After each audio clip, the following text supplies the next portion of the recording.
সক্ষম হম।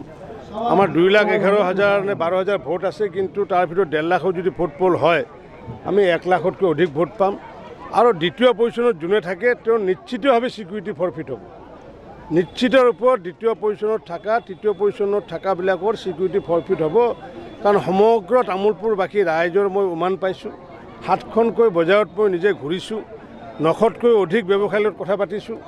গতিকে তেওঁলোকে আগন্তুক দিনত উন্নয়নৰ স্বাৰ্থত ভাৰতীয় জনতা পাৰ্টি UPPL অগপৰ মিত্ৰজোঁট জলেন দৈমাৰীক জয়যুক্ত কৰাবলৈ ইতিমধ্যে সিদ্ধান্ত গ্ৰহণ কৰিছে। নাই নাই নাই, এইটো কেনেকৈ হ'ব?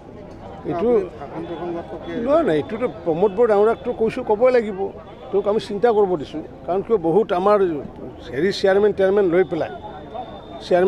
লৈ পেলাই বিভিন্ন মানুহৰ অসন্তুষ্টি আছে, TLC মেম্বাৰ লৈ পেলাই। গতিকে এই মিত্ৰতা আমাৰ আগন্তুক দিনত ভাৰতীয় জনতা পাৰ্টিৰ UPPL অসম গণ পৰিষদৰ মিত্ৰতা আগন্তুক দিনত নিশ্চিত ৰূপত থাকিব। স্যাৰ, ৰাইজে কৈছে দিছপুৰখনকে তামোলপুৰলৈকে আপোনালোকে লৈ আহিছে, গতিকে কিবা শংকিত হৈ আছিল নেকি? যাৰ কাৰণে নহয়, সেইটো চিষ্টেম নাই। আমাৰ BJP এটা চিষ্টেম এটা আছে। আমি যেনেকুৱাকৈ প্ৰথম বুথ সমিতিৰ সভাপতিৰ সন্মিলন পাতিছোঁ, তাৰপিছত পৃষ্ঠা প্ৰমুখৰ সন্মিলন পাতিছোঁ, তাৰপিছত আমি পাতিলোঁ কাৰ্যকৰ্তা সন্মিলন, জনসাধাৰণৰ সভা পাতিলোঁ, বজাৰে গৈছোঁ, মানুহৰ ঘৰে ঘৰে গৈছোঁ। আৰু আমি যিহেতু সকলোৱে কাৰ্যকৰ্তা, তো মুখ্যমন্ত্ৰীয়ে হওক বা মন্ত্ৰীয়ে হওক বা সাংসদে হওক বা কেন্দ্ৰীয় মন্ত্ৰী হওক, আমি সকলো কাৰ্যকৰ্তাসকলক আমি নিৰ্দেশ দিছিলে মাননীয় সভাপতি ভৱেশ চলিহা ডাঙৰীয়াই। গতিকে সেই নিৰ্দেশৰ আধাৰত সকলোৱে আহি পেলাই এবাৰ মানুহৰ লগত মত বিনিময় কৰিছে।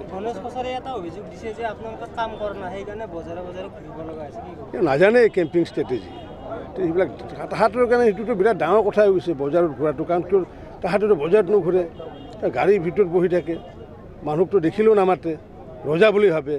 আমিতো ৰজা নহয়, আমি হৈছে প্ৰজা। গতিকে গণেশ কছাৰীয়ে হওক বা অন্য তেওঁলোকে হওক, হাগ্ৰামা মহিলা এইবিলাকতো ৰজা হৈ আছিলে, এইটো ৰজা বুলি ভাবে। আমি মুখ্যমন্ত্ৰী হ'লেও প্ৰজা, মন্ত্ৰী হ'লেও প্ৰজা। আৰু আমি প্ৰধানমন্ত্ৰী নিজে কৈছে যে তেওঁ প্ৰথম সেৱক, দেশৰ সেৱক বুলি কৈছে। গতিকে ৰাইজক যদি সেৱা কৰাৰ মনোভাৱ আৰু সেৱা কৰাৰ কাৰণে আজি দিনে নিশাই ডক্টৰ হিমন্ত বিশ্ব শৰ্মা ডাঙৰীয়া মুখ্যমন্ত্ৰী হোৱাৰ পিছত আমি যদি ছাৰ্ভিচ দিছোঁ, এই ছাৰ্ভিচটো দিয়াৰ পিছত ৰাইজে নিশ্চয় হেৰি পাইছে। সেইদিনা নিজে মাননীয় মুখ্যমন্ত্ৰী ডাঙৰীয়াই মোক এটা নিৰ্দেশ দিছিলে যে আমাৰ ইয়াতে চাউলৰ ক্ষেত্ৰত কেলেংকাৰী হৈ আছে। আমি ইতিমধ্যে তদন্ত কৰিছোঁ। তদন্ত কৰি আমি দেখা পাইছোঁ যে কিছুমান সমবায় সমিতিয়ে কি কৰিছে, ৰচিদত তেওঁলোকে অগ্ৰিম 20 টকাকৈ BTRৰ তেওঁলোকৰ পুঁজি যোগান নধৰা পৰ্যন্ত 20 টকাকৈ মুকলিভাৱে সেইটো বন্ধ কৰিছোঁ। আৰু ৰাইজক আমি জনাইছোঁ যে যদি এনেকুৱাকৈ 20 টকাকৈ 50 টকাকৈ যদি ৰচিদ দি যদি আৰু সংগ্ৰহ কৰে, তৎকালীনভাৱে থানাত গৈ পেলাই যাতে FIR দিয়ে, তাৰ কাৰণে আমি BTRবাসী ৰাইজক আমি আহ্বান জনাইছোঁ। কাৰণ কিয় চৰকাৰে টকা দিব পৰা নাই, BTRে টকা দিব পৰা নাই, সেইটো ৰাইজৰ লগত সম্পৰ্ক নাই নহয়। ৰাইজে কিয় টকা দিব, ৰাইজে কিয় 20 টকা 50 টকা দিব?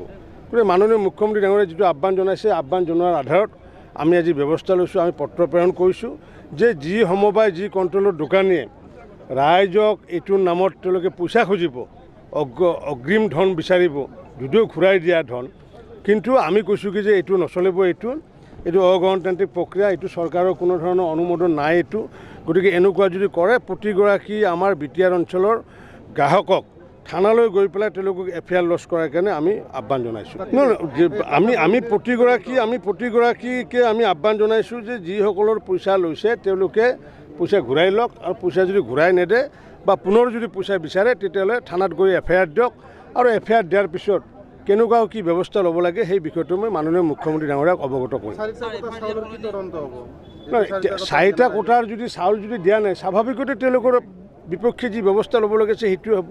হয় তেওঁলোকে সেই চাউল ভাৰত চৰকাৰক ঘূৰাই দিব লাগিব, আৰু নহয়তো তেওঁলোকে গ্ৰাহকক দিব লাগিব। গতিকে যিসকলে 4টা কোটাৰ তদন্ত নহয়, লিখিতভাৱে আগতে থানাত FIR দিয়ক। FIR দিয়াৰ পিছত যিটো তদন্তৰ আইনৰ গণ্ডিত পৰে, সেই গণ্ডিৰ আধাৰতে ব্যৱস্থা হ'ব। এইটো আমি বিভাগেতো তদন্ত নকৰে। প্ৰথমটো তেওঁলোকে FIR দিব লাগিব যে আমাক 4টা কিস্তিত দিয়া নাই, বা জিলা উপায়ুক্তক জনাব লাগিব, আমাৰ SDOক জনাব লাগিব, ফুড এণ্ড চিভিল ছাপ্লাই বিষয়াসকলক জনাব লাগিব। সেইকাৰণে মই আজি সভাযোগে আহ্বান জনাইছোঁ, যিসকলে তেনেকুৱা ধৰণৰ ব্যতিক্ৰম পাইছে তেওঁলোকে যাতে আগন্তুক দিনত চৰকাৰীভাৱে যাতে আমাক জনায়, BTR প্ৰশাসনক জনায়। যদিও ছাবজেক্টটো BTRৰ বিষয়, যিহেতু ফুড এণ্ড চিভিল ছাপ্লাই BTRৰ অন্তৰ্গত, কিন্তু মাননীয় মুখ্যমন্ত্ৰী ডাঙৰীয়াই কৈছে যে বিটিআৰৰ বুলি কোনো কথা নাই। এইটো মোদী ডাঙৰীয়াই যিহেতু চাউল পঠাইছে, সকলোৱে চাউল পাব লাগে।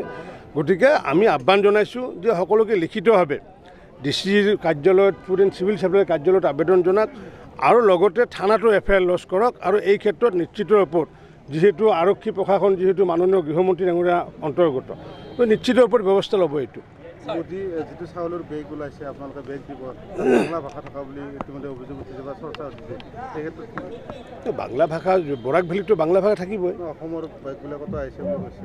তেনেকুৱা ভুলতে যদি আহিছে, মোক কোনো ডিষ্ট্ৰিক্ট নহয়, ডিপাৰ্টমেণ্টে একশ্যন কেনেকৈ ল'ব? আমাকতো জনাব লাগিব।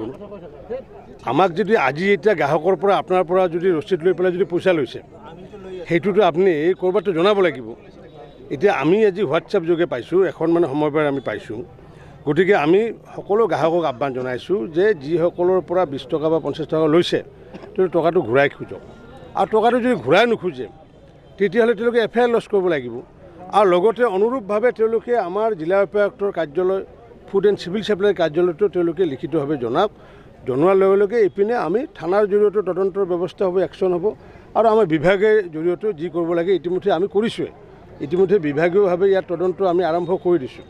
গতিকে এই তদন্ত হোৱাৰ পিছত কি হয় চাই লওঁ। মূল্যবৃদ্ধি লৈ পেলাই আমি উদ্বিগ্ন, মাননীয় মুখ্যমন্ত্ৰী ডাঙৰীয়া উদ্বিগ্ন, আমি প্ৰতিগৰাকী মন্ত্ৰী বা প্ৰতিগৰাকী আমাৰ কাৰ্যকৰ্তা উদ্বিগ্ন। যিহেতু ইয়াতে অকল আমাৰ ইয়াতে মূল্যবৃদ্ধি হোৱা নাই, সমগ্ৰ ভাৰতবৰ্ষতে হৈছে। গতিকে আগন্তুক দিনত নিশ্চিত ৰূপত মাননীয় প্ৰধানমন্ত্ৰী মোদী ডাঙৰীয়াই এইটো চম্ভালি ল'বলৈ সক্ষম হ'ব। কাৰণ এই সময়ত কৰোণাৰ সময়ত বহু ৰাষ্ট্ৰ কিন্তু অৰ্থনৈতিকভাৱে বিধ্বস্ত হৈ গৈছে। কিন্তু মোদী ডাঙৰীয়াই কিন্তু এই বিধ্বস্ত হ'ব দিয়া নাই, বৰঞ্চ এই সময়ত 100 কোটি মানুহক ভেকচিন দিছে। এতিয়াও নৱেম্বৰ মাহলৈ অতিৰিক্ত 5 কিলোকৈ চাউল দি আছে। এতিয়াও কোনো এজন ক্ষুধাতুৰ মানুহ নাই। গতিকে আজি মধ্যপ্ৰদেশতে হওক বা গুজৰাটতে হওক বা চেন্নাইতে, তাত মচুৰ দাইল, মগু দাইল যিমান দাম, গুৱাহাটী বজাৰখনতো একে দাম। গতিকে মূল্যবৃদ্ধিটো অকল ইয়াতে হোৱা নাই, সমগ্ৰ ভাৰতবৰ্ষতে হৈছে। তো আমি যিহেতু উৎপাদন আমি নকৰোঁ, গতিকে ইয়াৰ ডিমাণ্ড আৰু ছাপ্লাই লোড এটা বিষয় থাকে। গতিকে ডিমাণ্ডটো যেতিয়া বেছি থাকিব, ছাপ্লাই কম থাকে, মূল্যবৃদ্ধি হয়। যেনেকৈ আলুৰ দাম এতিয়া 25 টকা, আলুটো আমি 10 টকাত খাইছোঁ। পিঁয়াজৰ দাম এতিয়া যিমান টকা, এটা সময়ত পিঁয়াজটো আমি 100 টকাও খাইছোঁ। কিন্তু কথা হৈছে কি, যেতিয়া ডিমাণ্ড আৰু ছাপ্লাইৰ ওপৰত কথা থাকে, তথাপি আমি আশাবাদী মাননীয় কেন্দ্ৰীয় চৰকাৰে এই বিষয়ে বিহিত ব্যৱস্থা অতি শীঘ্ৰে ল'ব বুলি আমি আশাবাদী।